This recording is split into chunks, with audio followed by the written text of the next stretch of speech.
साथियों नमस्कार, मैं हूं धर्म कुमार वर्मा और आप हैं मेरे YouTube चैनल DK डायरी में। दोस्तों, स्वामी विवेकानंद की ये कहानी आपको बहुत पसंद आएगी और इसमें साफ बोल दिया गया है कि इस कहानी का शीर्षक और इस कहानी में जितने भी मोटिवेशनल इंस्पायरेशनल ज्ञान दिए गए हैं वो सब हमारे जीवन की एक मुख्य और अनमोल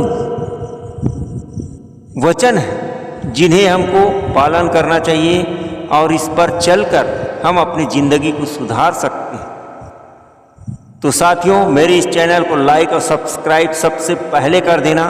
उसके बाद आप जो हैं अपने भावनाओं में खो जाते हैं, कहानी सुनते सुनते भावनाओं में खो जाते हैं, तो सब्सक्राइब जरूर कर देना। धन्यवाद। देखते हैं हमारा ये वीडियो। गुस्से में मौन की शक्ति। रमेश एक युवा लड़का था जो गांव में अपने माता पिता के साथ रहता था। वह एक होशियार और मेहनती लड़का था, लेकिन उसकी एक कमजोरी थी।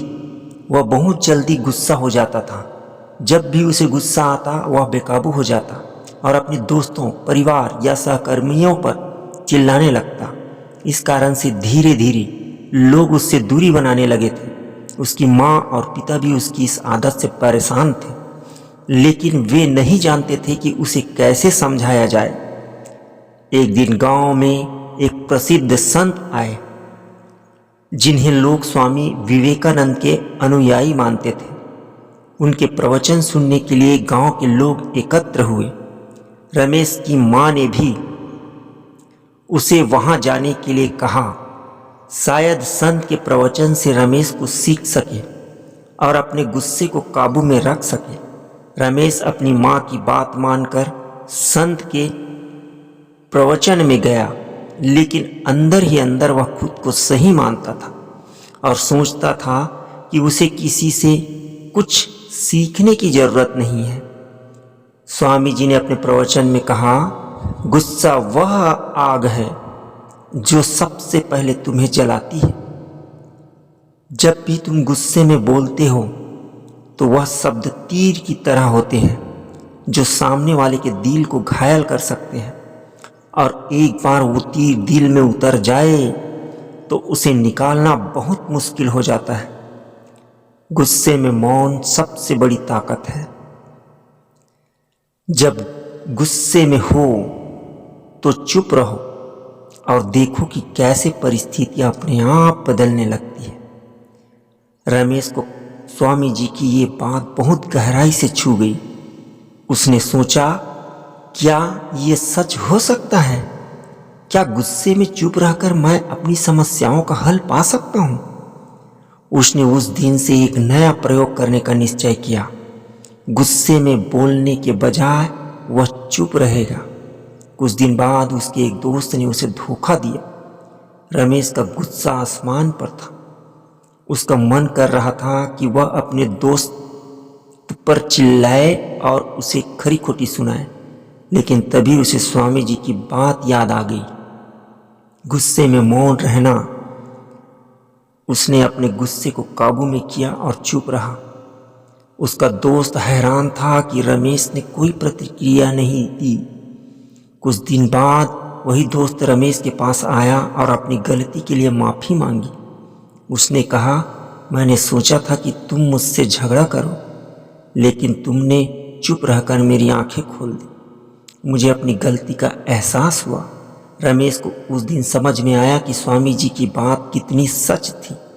अगर वह उस दिन गुस्से में अपने दोस्त से झगड़ा करता तो शायद उनका रिश्ता हमेशा के लिए टूट जाता। लेकिन मौन ने न केवल उसकी शांति को बनाए रखा, बल्कि उसके दोस्त को भी उसकी गलती का एहसास दिलाया। धीरे धीरे रमेश ने अपनी जिंदगी में गुस्से पर काबू पाना सीख लिया। अब जब भी उसे गुस्सा आता वह चुप रहता और शांत मन से परिस्थिति का विश्लेषण करता। उसने देखा कि मौन न केवल उसकी जिंदगी में शांति ला रहा था, बल्कि उसके रिश्तों को भी बेहतर बना रहा था। उसके परिवार और दोस्तों के साथ उसके संबंध मजबूत हो गए थे और लोग उसकी इस नई आदत की तारीफ करने लगे थे। एक दिन रमेश अपने गांव के बाजार में था, जहां कुछ लोग एक छोटी सी बात पर लड़ रहे थे। वह चुपचाप खड़ा होकर देख रहा था कि कैसे बात बढ़ती जा रही है। फिर उसने धीरे से एक व्यक्ति से कहा, गुस्से में तुम जो बोल रहे हो, क्या वो सही है? उस व्यक्ति ने कुछ पल सोचा और चुप हो गया। रमेश ने कहा, जब गुस्सा आता है तो हम बिना सोचे समझे कुछ भी कह देते हैं, लेकिन क्या उससे समस्या हल होती है? नहीं, बल्कि समस्या और बढ़ जाती है। अगर हम गुस्से में चुप रहें और शांत मन से सोचें तो समाधान अपने आप मिल सकता है। उस व्यक्ति ने रमेश की बात मानी और दोनों लोगों के बीच का झगड़ा शांत हो गया। रमेश ने देखा कि स्वामी विवेकानंद के विचार न केवल उसकी बल्कि दूसरों की जिंदगी में भी कितने प्रभावी हो सकते हैं। अब रमेश के पास एक नया दृष्टिकोण था। वह जानता था कि जीवन में गुस्सा आना स्वाभाविक है, लेकिन गुस्से में कैसे प्रतिक्रिया देनी है यह हमारे ऊपर निर्भर करता है। गुस्से में चुप रहना और शांत मन से परिस्थिति का आकलन करना ही सच्ची बुद्धिमानी है। इससे न केवल आप मानसिक शांति बनी रहती है, बल्कि आप दूसरों के दिल में भी जगह बना सकते हैं। रमेश की जिंदगी अब पूरी तरह बदल चुकी थी। स्वामी विवेकानंद के विचारों ने उसे न केवल गुस्से से मुक्त किया था, बल्कि उसे एक बेहतर इंसान बना दिया था। उसने सीखा कि मौन केवल शब्दों का अभाव नहीं है, बल्कि यह जीवन की सबसे बड़ी ताकत है। मौन से ही वह अपनी भावनाओं पर काबू पा सकता था और अपने रिश्तों को संवार सकता था। अब लोग उसे आदर की दृष्टि से देखते थे और उसका जीवन शांति और संतुलन से भर गया था। इस कहानी से हमें यह सीख मिलती है कि गुस्से में मौन रखना ही सबसे बड़ी शक्ति है। चुप रहकर हम न केवल परिस्थिति को नियंत्रित कर सकते हैं, बल्कि हम दूसरों के दिल में अपनी जगह भी बना सकते हैं। गुस्सा इंसान को अंदर से कमजोर करता है, जबकि मौन उसे मजबूत बनाता है। दूसरा, बातों से ज्यादा काम की अहमियत। रामू एक किसान था, साधारण किसान था, जो अपने छोटे से गांव में अपनी पत्नी और बच्चों के साथ रहता था। वह मेहनती, ईमानदार था, लेकिन उसके जीवन में हमेशा कुछ न कुछ परेशानी बनी रहती थी। गांव में उसके पड़ोसी श्यामू एक धनी व्यक्ति था, लेकिन उसके स्वभाव में घमंड और अहंकार था। श्यामू हमेशा अपने धन और संपत्ति का बखान करता था, जिससे रामू की कभी कभी जलन होती थी। लेकिन रामू ने हमेशा खुद को संयमित रखा। एक दिन गांव में बड़े मेले का आयोजन हुआ। मेले में गांव के लोग इकट्ठा हुए और हर कोई अपनी अपनी बातों में व्यस्त था।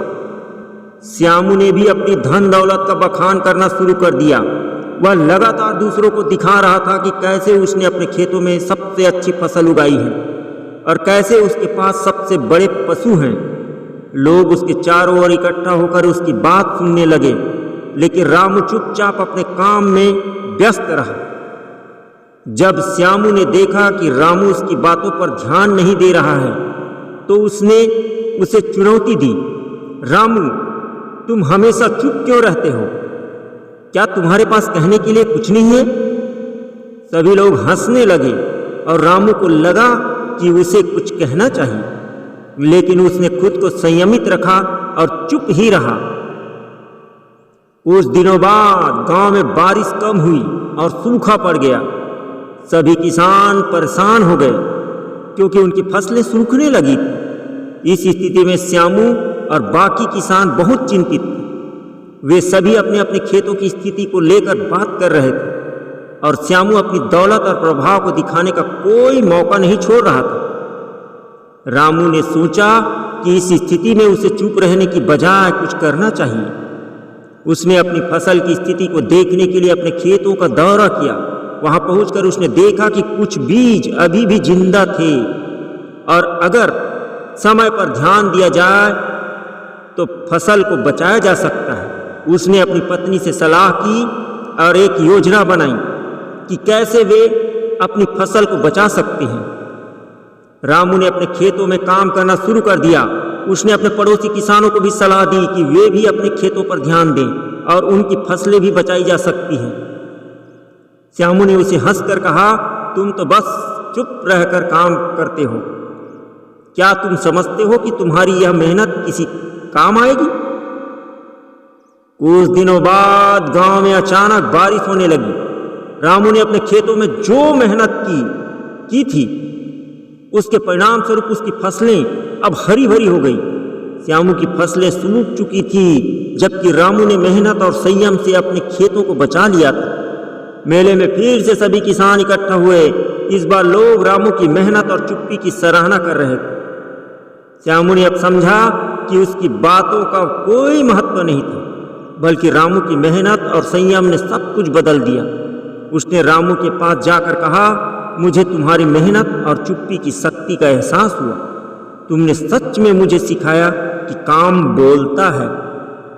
रामू ने मुस्कुराते हुए कहा, श्यामू, कभी कभी बातों में ज्यादा काम की अहमियत होती है। जब हम काम करते हैं तो परिणाम खुद बोलते हैं।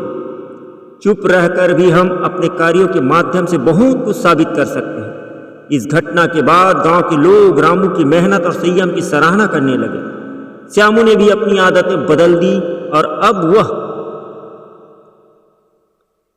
वह भी काम पर ध्यान देने लगा। इस कहानी से हमें यह सीख मिलती है कि जीवन में चुप रहकर काम करना और अपने कार्यों पर ध्यान देना सबसे महत्वपूर्ण होता है।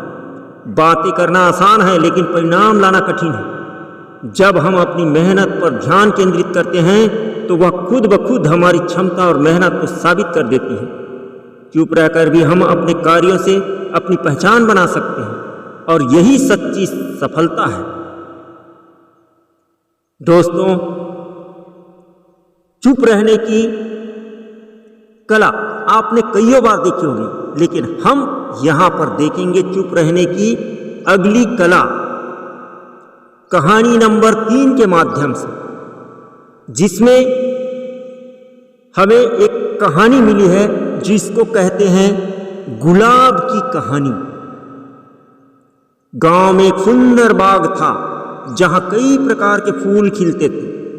उस बाग में एक गुलाब का फूल था जो अपनी सुंदरता और खुशबू के लिए जाना जाता था। गुलाब की खासियत थी कि वह हर किसी को अपनी ओर आकर्षित करता था, लेकिन उसके पास एक समस्या थी। उसके बाग के पास एक पुराना पेड़ था जो बहुत बड़ा और ऊंचा था। पेड़ का नाम बुजुर्ग पेड़ रखा गया। पेड़ हमेशा अपनी विशालता और ताकत का बखान करता था और खुद को सबसे श्रेष्ठ मानता था। गुलाब ने कभी पेड़ से अपनी बात नहीं की थी, लेकिन वह उसकी बातों को सुनता था। एक दिन बुजुर्ग पेड़ ने गुलाब से कहा, तुम क्या हो? तुम बस एक छोटा सा फूल हो। मैं इस बाग का सबसे बड़ा और ताकतवर पेड़ हूं। मेरे बिना यह बाग अधूरा है। तुम तो बस थोड़े दिन खिलोगे और मुरझा जाओगे। गुलाब ने बुजुर्ग पेड़ की बातों को सुनकर सोचा, यह सच है। मैं केवल एक फूल हूं, लेकिन मेरी खूबसूरती और खुशबू से जो आनंद मिलता है वह भी तो महत्वपूर्ण है। लेकिन उसने चुप रहना उचित समझा और पेड़ की बातों का जवाब नहीं दिया। कुछ दिन बाद मौसम बदलने लगा। गांव में एक बड़ा तूफान आया। हवा इतनी तेज थी कि हर चीज हिलने लगी। बुजुर्ग पेड़ ने अपनी ताकत का बखान करते हुए कहा, देखो मैं कितना मजबूत हूं। कोई भी तूफान मुझे नहीं गिरा सकता। लेकिन जैसे ही तूफान ने अपने पूरे जोर से पेड़ को झकझोरना शुरू किया, पेड़ की शाखाएं हिलने लगी। गुलाब ने उस समय देखा कि पेड़ कितना परेशान है, जबकि वह खुद अपनी जड़ों में मजबूती से खड़ा है। तूफान में उसकी नाजुक पत्तियां और फूल भी हिल रहे थे, लेकिन उसकी खुशबू अभी भी बाग में फैली हुई थी। बुजुर्ग पेड़ की स्थिति और भी बिगड़ती गई और अंततः उसकी एक बड़ी शाखा टूट गई। तूफान के बाद की शांति तूफान थम गया और जब सभी चीजें स्थिर हुई तो गुलाब ने देखा कि बुजुर्ग पेड़ अब कमजोर हो गया था। उसकी कई शाखाएं टूट गई थी और वह पहले की तरह प्रभावशाली नहीं रह गया था। गुलाब ने अपनी खुशबू से बाग को फिर से महकाना शुरू किया। लोग बाग में आए और गुलाब की खूबसूरती की तारीफ करने लगे। बुजुर्ग पेड़ ने देखा कि लोग अब गुलाब की तरफ ज्यादा आकर्षित हो रहे हैं। उसने महसूस किया कि उसकी ताकत और अहंकार उसके लिए बेकार साबित हुआ। उसने गुलाब से कहा, मुझे माफ करना, मैंने तुम्हारी महत्ता को नहीं समझा। मैंने अब हमेशा अपनी ताकत का बखान किया, लेकिन अब मैं देखता हूं कि तुम्हारी खूबसूरती और खुशबू ने इस बाग को सजाया है। गुलाब ने मुस्कुराते हुए कहा, मैं जानता था कि तुम कितने मजबूत हो, लेकिन तुमने कभी चुप रहने की ताकत को नहीं समझा। कभी कभी चुप रहना और अपने कार्यों के माध्यम से अपनी पहचान बनाना ज्यादा प्रभावी होता है। इस घटना के बाद बुजुर्ग पेड़ ने अपने व्यवहार में सुधार किया और गुलाब सीखने लगा। वह अब अपने अनुभव और ज्ञान को साझा करता, लेकिन अहंकार से दूर रहते हुए गुलाब ने अपनी खुशबू और सुंदरता से सभी का दिल जीत लिया। और बुजुर्ग पेड़ ने समझा कि उसकी ताकत उसके आकार में नहीं बल्कि उसके अनुभव में है। इस कहानी से हमें यह सीखने को मिलता है कि कभी कभी चुप रहना और अपने कार्यों से बोलना ज्यादा महत्वपूर्ण होता है। गुलाब ने अपने मौन के माध्यम से अपनी पहचान बनाई और बुजुर्ग पेड़ ने अपनी गलती को समझा। असली ताकत अहंकार में नहीं बल्कि अपनी काबिलियत में है। चुप रहकर भी हम अपनी महानता साबित कर सकते हैं और यही सच्ची पहचान है। दोस्तों, शुरू करते हैं हमारे चुप रहने की कहानी के अंतर्गत। चौथा शीर्षक है सादगी की शक्ति। गांव में एक साधु बाबा रहते थे जिन्हें सभी लोग सम्मान देते थे। वे अपने ज्ञान और साधना के लिए मशहूर थे। गांव के लोग अक्सर उनके पास सलाह लेने आते थे। साधु बाबा हमेशा शांत रहते थे और जब भी कोई उनसे सलाह मांगता वे धैर्य पूर्वक सुनते और फिर थोड़े में समझाते थे। एक दिन गांव में एक नया व्यक्ति आया जिसका नाम था विजय। विजय एक व्यवसायी था और अपने धनी परिवार से आया था। वह अपनी चकाचौंध भरी जिंदगी के कारण अपने को बहुत समझदार और बुद्धिमान मानता था। जब विजय ने साधु बाबा के बारे में सुना तो उसने सोचा, यह एक साधारण आदमी है, इसकी बातें भी साधारण सी होगी, मुझे इससे सबक सीखना चाहिए। विजय की चुनौती। विजय साधु बाबा के पास गया और कहने लगा, आप तो केवल एक साधु हैं। आपके पास ज्ञान हो सकता है, लेकिन असली दुनिया का अनुभव किसी और चीज में है। आपको दुनिया की चकाचौंध और धन संपत्ति का कुछ नहीं पता। आप मेरी तुलना में कितने छोटे हैं। विजय ने अपनी बातें तेज आवाज में कही ताकि लोग उसे सुन सके। साधु बाबा चुप रहे और विजय की बातें सुनते रहे। विजय को लगा कि साधु बाबा को उसकी बातों का कोई फर्क नहीं पड़ा। वह सोचने लगा कि उसने साधु को हरा दिया है, लेकिन साधु बाबा की चुप्पी ने विजय को और भी भड़काया। उसने सोचा, यह आदमी चुप रहकर मेरे ज्ञान को नहीं समझता। कुछ समय बाद गांव में एक बड़ा मेला लगा। लोग दूर दूर से मेले में आए थे। विजय ने सोचा कि वह वहां साधु बाबा को चुनौती देगा। उसने मेले में जाकर लोगों के सामने साधु बाबा से कहा, आप एक साधु हैं, लेकिन क्या आप यह बता सकते हैं कि सबसे बड़ा धन क्या है? साधु बाबा ने मुस्कुराते हुए कहा, सच्चा धन वह है जो मन की शांति और संतोष लाए। विजय ने हंसते हुए कहा, संतोष? यह तो एक साधारण बात है। असली धन तो दौलत में है जो हमें खुशियों और ऐशो आराम देती है। साधु बाबा ने फिर से चुप्पी साधी। वह जानते थे कि विजय की सोच कितनी सीमित थी। उन्होंने कहा, दौलत एक साधन है, लेकिन सच्चा संतोष आंतरिक शांति में। तुम दौलत के पीछे भाग रहे हो, लेकिन सच्ची खुशी तुमसे दूर होती जा रही है। कुछ दिन बाद विजय ने अपनी दौलत को बढ़ाने के लिए व्यापार में बड़ा जोखिम लिया। शुरुआत में उसे सफलता मिली, लेकिन अचानक उसके व्यापार में बड़ा घाटा हुआ। उसने देखा कि उसकी दौलत जो उसे खुशियों की ओर ले जा रही थी, अचानक चुराई जा चुकी थी। वह बहुत दुखी और परेशान हो गया। एक दिन विजय ने सोचा कि उसे साधु बाबा के पास जाकर माफी मांगनी चाहिए। वह साधु के पास गया और कहा, मुझे माफ करें, मैंने आपको और आपके ज्ञान को गलत समझा।